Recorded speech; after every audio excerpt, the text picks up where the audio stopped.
పితా పుత్ర పవిత్ర ఆత్మనామమున ఆమేన్.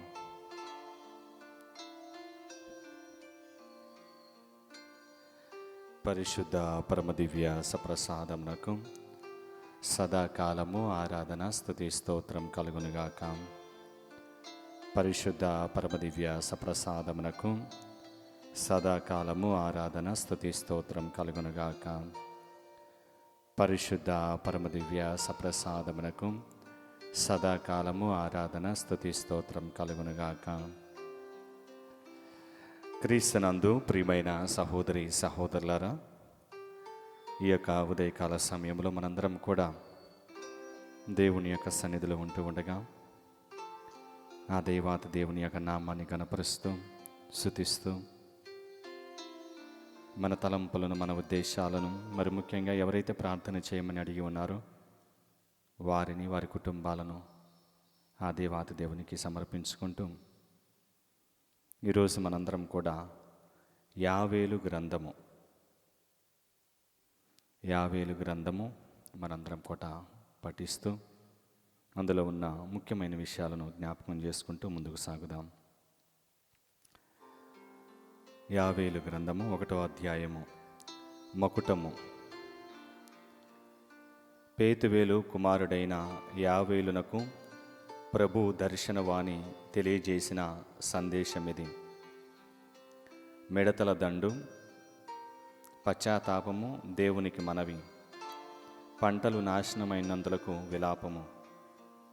వృద్ధులాడా వినుడు, మీ తరమున గాని మీ తండ్రుల తరమున గాని ఇట్టి కార్యం ఎన్నడైనను జరిగినదా? మీరు మీ బిడ్డలకు దీనిని తెలియజేయుడు. మీ బిడ్డలు వారి బిడ్డలకును, వారు తమ తర్వాతి తరముల వారికిని దీనిని వివరింతురు.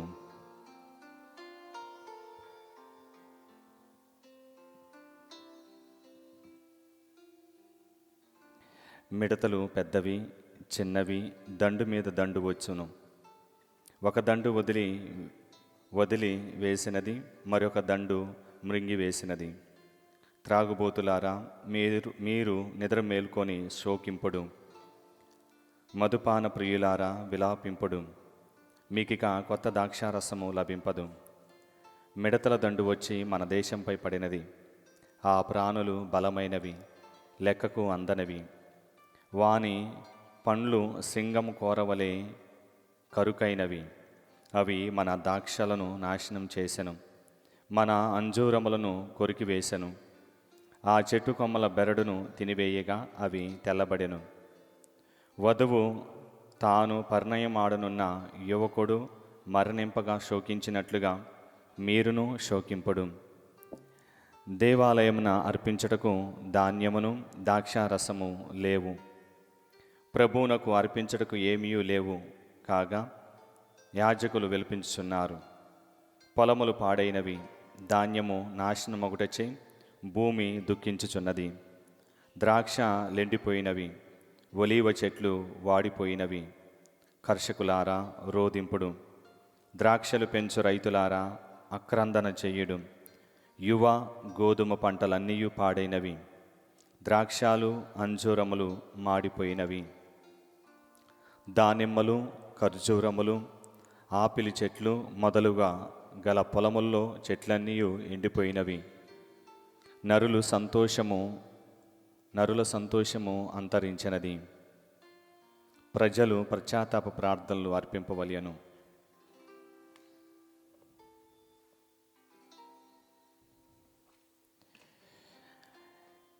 యాజకులారా గోనె దాల్చి విలాపింపుడు.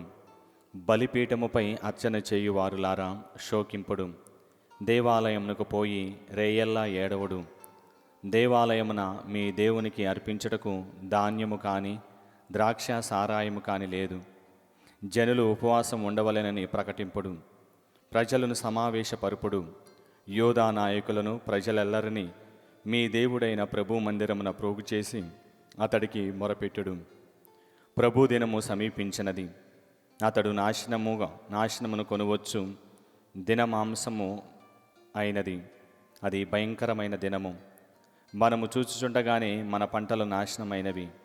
మన దేవుని మందిరము నుండి ఆనంద ఉత్సవములు మరుగైనవి. ఎండిన నేలలో విత్తనములు కందిపోయినవి. గాదెలలో నిల్వ చేయుటకు ధాన్యము లేదు. కావున ఖాళీ గేదెలు పాడైపోయినవి. బీళ్లలో గడ్డి లేదు కనుక పశువులు దీనముగా అరుచుచున్నవి. గొర్రెల మందలు బాధపడుచున్నవి. ప్రభు, మంటలు కాల్చివేసినట్లుగా గడ్డి బీడు లెండిపోయినవి. పొలములో చెట్లు మాడిపోయినవి. కావున నేను నీకు మొరపెట్టెదను. అగ్నిచేత గడ్డి బీడులు కాలిపోయినవి. ఏరులు ఎండిపోయినవి. వన్యమృగములు కూడా నీకు మొరపెట్టుచున్నవి. 2వ అధ్యాయము. ప్రభు దినము, ప్రస్తుత దుర్దాశ. దేవుని పవిత్ర పర్వతమైన సియోను మీద బాకాను ఊది హెచ్చరిక చేయుడు. ప్రభు దినము త్వరలోనే వచ్చునుగా. యూదా ప్రజలారా, మీరు గడగడ వణుకుడు. అది అంధకార బంధురము, విషాదపూరితమైన రోజు, మేఘావృతము, తమోమయమైన దినము. కొండలపై గాఢ అంధకారము క్రమ్మును. బలమైన మహాసైన్యము వలె మిడతల దండు కదులు వచ్చుచున్నది. అట్టి దండు పూర్వం ఎన్నడూనూ కనిపించి ఎరగదు. ఇది ఇక కనిపింపబోదు.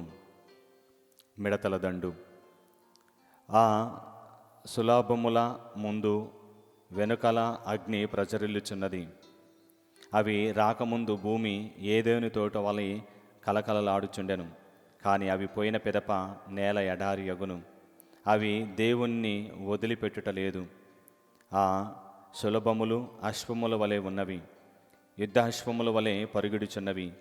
అవి పర్వతములపైన ఎగురుచు రథ ధ్వనము చేయుచున్నవి. ఎండుగడ్డి కాలినట్లుగా పుటపుటమున నాదము చేయుచున్నవి. యుద్ధమునకు సన్నిద్ధమైన సైన్యము వలె బారులు తీరుచున్నవి. అవి దగ్గరికి రాగానే ఎల్లరును భీతి చెందుతురు. ఎల్లరి మొహములు వెలవెలపోవును. అవి రణవీరుల వలె వచ్చి మీద పడుచున్నవి. శూరుల వలె గోడలు ఎక్కుచున్నవి. ప్రక్కకు ఏ మాత్రము తొలగక ఒకదాని ఒకటి అడ్డురాగా ప్రతి సులభమును తిన్నగా ముందుకు సాగిపోచున్నది. అవి ఒకదాని మీద ఒకటి త్రొక్కులాడగా అన్నీ చక్కగా పోవుచున్నవి. ఆయుధముల మేడ పడినను అవి త్రోవ విడవవు. నగరము మీదికి ఉరుగుచున్నవి. గోడల మీదుగా దూకుచున్నవి. ఇండ్ల మీదికి ప్రాకి దొంగల వలె కిటికీల గుండా లోపల జొరబడుచున్నవి. ఆ మిడతలు సమీపించుచుండగా నేల దద్దరిల్లుచున్నది. ఆకాశము కంపించుచున్నది. సూర్యచంద్రులకు చీకట్లు క్రమ్ముచున్నవి. నక్షత్రములు కాంతిని కోల్పోవుచున్నవి.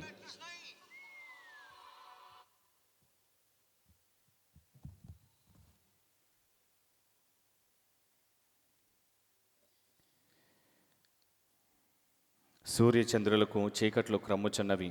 నక్షత్రములు కాంతిని కోల్పోవుచున్నవి. ప్రభు గర్జన రూపమున తన సైన్యమునకు ఆజ్ఞలిచ్చుచున్నాడు. ఆయన ఆజ్ఞలను పాటించు సైన్యములు అనంతములు, మహాశక్తి మంతములు. ప్రభు దినము మహత్తరమైనది, భీకరమైనది. దానిని తట్టుకోగలవాడు ఎవడు? ప్రజలు పశ్చాత్తాపపడవలెను. ప్రభు ఇట్లనుచున్నాడు, ఇప్పుడైనను మీరు పూర్ణ హృదయముతో నా చెంతకి మరలిరండు. ఉపవాసముతోనూ సంతాపముతోనూ ఏడుపులతో నా వద్దకు తిరిగిరండు. మీ బట్టలు చించుకొనుట చాలదు, మీ గుండెలను వ్రొయ్యలు చేసుకొనుడు. మీరు ప్రభు చెంతకు తిరిగిరండు. ఆయన కరుణామయుడు, దయాపరుడు, సులభంగా కోపపడువాడు కాడు. అనంతమైన ప్రేమ గలవాడు. తాను నిశ్చయించుకున్నట్లుగా శిక్షింపక మన్నించి వదిలివేయువాడు. ఒకవేళ మీ ప్రభు అయిన దేవుడు మనసు మార్చుకొని మీకు పంటలు అనెడు దీవెన ఇయ్యవచ్చును. అప్పుడు మీరు ఆయనకు ధాన్యము, ద్రాక్షాసారాయమును అర్పింపవచ్చును. సియోను కొండపై బాకనూదుడు. ఉపవాసం చేయవలనని ప్రజల ఆజ్ఞ నిండు.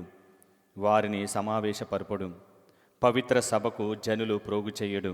వృద్ధులను, పిల్లలను, చంటి బిడ్డలను కూడా కొనిరండు. నూతనముగా పెళ్ళాడిన దంపతులు కూడా తమ గృహములను వీడి రావలెను. ప్రభువునకు ఊడిగము చేయు యాజకులు బలిపీఠమునకు మంటపములకును మధ్య శోకించుచు, ప్రభు, నీ ప్రజలపై దయచూపుము, అన్యజాతులు మీ దేవుడెక్కడున్నాడని పలుకుచు మమ్ము చిన్నచూపు చూచి గేలి చేయుకుందురుగాక అని ప్రార్థింపవలెను. ప్రభు ప్రజల మనవని ఆలకించుట. అప్పుడు ప్రభు తమ దేశముపై ఆదరము చూపెను, తన ప్రజలను కనికరించెను. ఆయన వారితో ఇట్లనెను, నేను మీకు సంతృప్తి కలిగినట్లుగా ధాన్యము, ద్రాక్షాసారాయము, ఒలీవ తైలము నిత్తును. అన్యజాతులు మిమ్మిక తృణీకరింపజాలవు. నేను ఉత్తరము నుండి మీ మీదికి ఎత్తి వచ్చిన మిడతల దండును పాలదోలును. వానిలో కొన్నిటిని ఎడారిలోనికి తోలివేయుదును. ఆ దండులోనే ముందట భాగమును, మృతు సముద్రములోనికి వెనకటి భాగమును, మధ్యధర సముద్రములోనికి తోలుదును.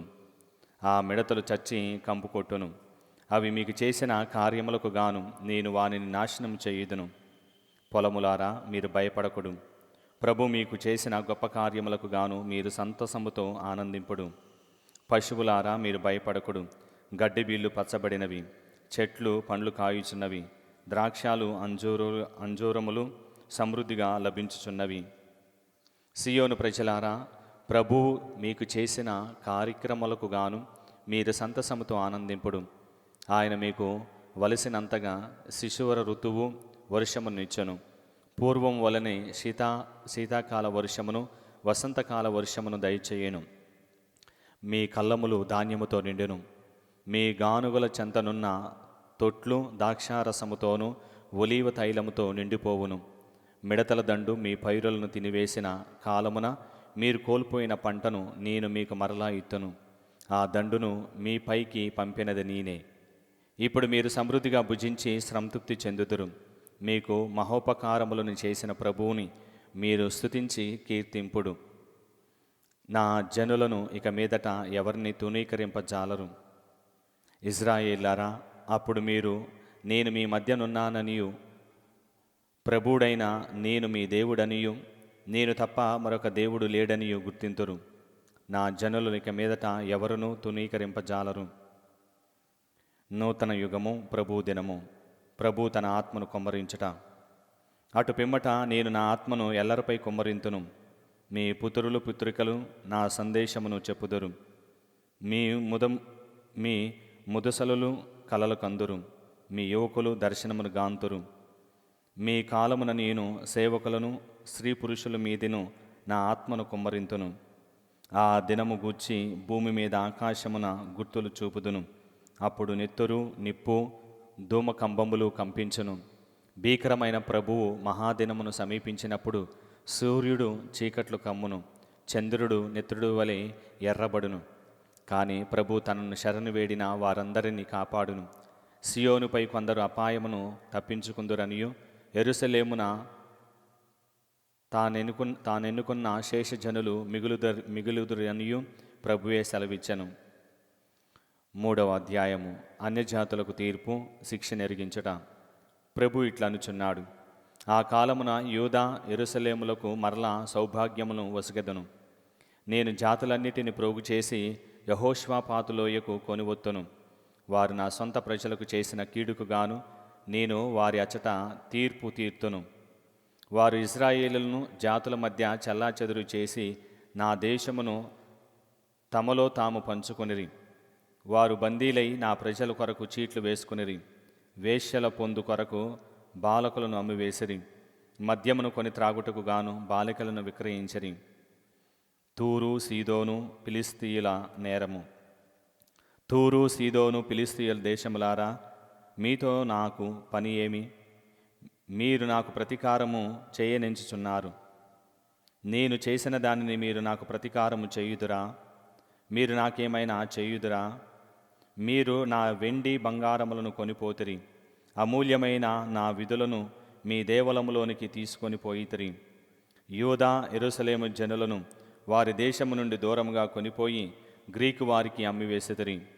నేను మీరు అమ్మి వేసిన తావుల నుండి వారిని మరలా కొనివొత్తును. మీరు వారికి చేసిన కీడులనే నేను మీకును చేయుదును. నేను మీ కుమారులను కుమార్తెలను యూదావాసులకు అమ్మింతును. వారు వారిని దూరమున వసించు షేబా జాతికి అమ్మువేయుదురు. ఇది ప్రభువుడైన నా వాక్కు. జాతులకు పిలుపు. అన్యజాతులకు ఇట్లు ప్రకటన చేయుడు. మీరు యుద్ధమునకు సంసిద్ధులు కండు. మీ యోధులను పిలువుడు. మీ సైనికులను ప్రోగు చేసుకొని పోరునకు నడువుడు. మీ నాగటి కర్రలను కత్తులను చేసుకొనుడు. మీ కొడవలతో ఈటలను చేసుకొనుడు. దుర్బలుడు కూడా నేను యోధుడును అనుకొనవలెను. ఇరుగు పొరుగు జాతుల ప్రజలారా, మీరు శీఘ్రమే రండు. లోయలకు పురుగు కండు. ప్రభు, ఆ ప్రజల మీద పడుటకు మీ సైన్యమును పంపుము. జాతులు సిద్ధమై యెహోషువపాతు లోయకు రావలెను. ఇరుగు పొరుగు జాతులు జనులకు తీర్పు చెప్పటకు ప్రభువుడైన నేను ధర్మపీఠమును అధిష్ఠింతును. ఆ జనులు మిగులు దుష్టులుగాక పండిన పంటల వలె వారిని కొడవళ్లతో కోసివేయుడు. ఘాటిలోని ద్రాక్ష వలె వారిని త్రొక్కువేయుడు. తొట్లు రసముతో నిండిపోవును. యెహోషువపాతు లోయలో ప్రజలు గుంపులు గుంపులుగా పురోగయిరి. అచట తీర్పు రోజు ఆసన్నమైనది. ప్రభు దినము. సూర్యచంద్రులు చీకట్లు కమ్మును. తారలు కాంతిని కోల్పోవును. ప్రభు సియోను నుండి గర్జించుచున్నాడు. యెరూషలేము నుండి ఆయన కంఠధ్వని వినిపించుచున్నది. భూమి ఆకాశములు కంపించుచున్నవి. కానీ ప్రభు తన ప్రజలకు ఆశ్రయమగును. ఇజ్రాయేలుకు రక్షణ దుర్గమగును. ఇజ్రాయేలారా, అప్పుడు మీరు నేను మీ దేవుడినని ప్రభువును గుర్తింతురు. నేను నా పవిత్ర నగరమైన సియోనును వసింతును. యెరూషలేము పవిత్ర నగరమగును. అన్యజాతులు దానిని జయింపజాలవు. ఇజ్రాయేలుకు బంగారు భవిష్యత్తు. ఆ కాలమున వచ్చినప్పుడు పర్వతములు ద్రాక్ష తోటలతో నిండి ఉండును. కొండలు పశువులతో నిండి ఉండును. యోదా నదులన్నీ నీటితో నిండి ఉండును. దేవుని మందిరము నుండి ఒక ఏరు పారి షిత్తీము లోయలో తడుపును. ఐగుప్తు పాడుపడును. ఏదోము ఎడారి యగును. ఆ దేశముల ప్రజలు యూదా మీదికి దాడి చేసి నిర్దోషుల నెత్తురు నొలికించిరి. నేను హతులైన వారి తరపున పగ తీర్చుకుందును. దోషులను శిక్షింపవదలను.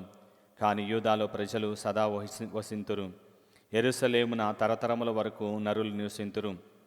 ప్రభువగు నేను సియోనున వాసము చేయుదను. యావేలు గ్రంథము 3వ అధ్యాయము పూర్తవుతుంది. అదేవిధంగా యావేలు గ్రంథము కూడా పూర్తవుతూ ఉన్నది. ప్రార్థించుదాము. సర్వశక్తి గలవో సర్వేశ్వర, ఈ పవిత్రమైన సమయంలో నీ సన్నిధిలో ఉండి ప్రార్థిస్తూ ఉండగా ప్రభువా, మమ్మలను మా కుటుంబాలను మరి ముఖ్యంగా ఎవరైతే నీ యొక్క వాక్యాన్ని పఠిస్తూ ఉన్నారో, ఎవరైతే వింటూ ఉన్నారో, ఎవరైతే చూస్తూ ఉన్నారో ప్రభువా, ఆ బిడ్డలను ఆ కుటుంబాలను ఆశీర్వదించండి. మరి ముఖ్యంగా ఎవరికైతే ప్రార్థన చేస్తామని మాట ఇచ్చామో ప్రభువా, ఆ బిడ్డలను ఆ కుటుంబాలను వారి యొక్క ఆర్థికపరమైన ఇబ్బందులను, వారి యొక్క అనారోగ్య సమస్యలను, ఆ కుటుంబంలో ఉన్న సమస్యలన్నిటిని కూడా జ్ఞాపకం చేసుకొని మీకు సమర్పిస్తూ ఉండగా ఈ సమయంలో ఆ బిడ్డలు నా కుటుంబాలను ఆశీర్వదించి వారికి తోడుగా ఉండమని మా నాథుడైన యేసుక్రీస్తు నామములో అడిగి వేడుకొంచున్నాం తండ్రి. ఆమేన్. పితా పుత్ర పవిత్ర ఆత్మ నామమున ఆమేన్.